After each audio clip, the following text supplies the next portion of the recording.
হায়াতুত Tahrir আশ-শামের সশস্ত্র যোদ্ধারা দামেস্ক দখল নেওয়ার পর সিরিয়া ছেড়ে পালিয়েছেন দেশটির দীর্ঘমেয়াদের স্বৈরশাসক বাশার আল আসাদ। গত কয়েক বছরের মধ্যে সবচেয়ে বড় আক্রমণ চালিয়ে কেউ বুঝে ওঠার আগেই মাত্র ১২ দিনে আসাদ পরিবারের ৫৪ বছরের শাসনের অবসান ঘটানো হয়েছে। ১৯৭১ সাল থেকে দেশটির ক্ষমতায় ছিল আসাদ পরিবার। ২ যুগেও যা সম্ভব হয়নি, মাত্র ১২ দিনের অভিযানে সেই কাজ করে ফেলেছেন হায়াতুত তাহরির আশ-শামের সশস্ত্র যোদ্ধারা। দামেস্ক দখল নেওয়ার পর নতুন যুগের সূচনা ঘোষণা দিয়েছেন যোদ্ধারা। একই সঙ্গে প্রতিশোধ না নেওয়ার প্রতিশ্রুতিও দিয়েছেন যোদ্ধারা। তারা বলেছেন, নতুন সিরিয়া হবে শান্তিপূর্ণ, যেখানে ন্যায় বিচারের জয় হবে এবং সমস্ত সিরিয়ানদের মর্যাদা রক্ষা করা হবে।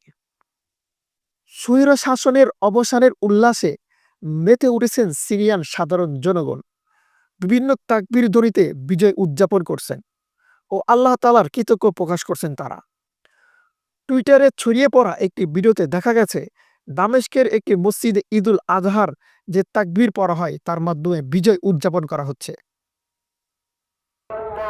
ভিডিওতে দেখা গেছে অনেকেই একসঙ্গে বলছেন আল্লাহু আকবার, আল্লাহু আকবার, লা ইলাহা ইল্লাল্লাহ, আল্লাহু আকবার, আল্লাহু আকবার, লিল্লাহিল হামদ।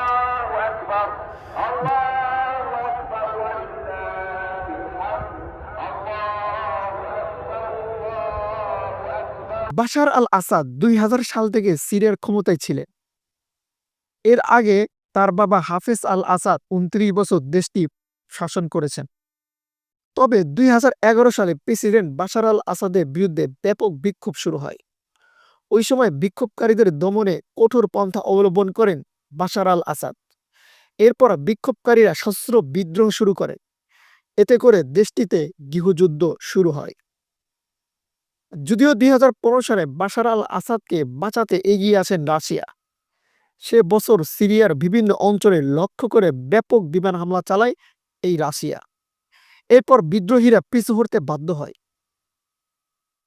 কিন্তু সাম্প্রতিক সময়ে লেবাননের শিয়া সশস্ত্র গোষ্ঠী হিজবুল্লাহ দুর্বল হয়ে যাওয়ায় এবং ইউক্রেন নিয়ে রাশিয়ার ব্যস্ত থাকার সুযোগে যোদ্ধারা আবারও নতুন করে অভিযান চালায়।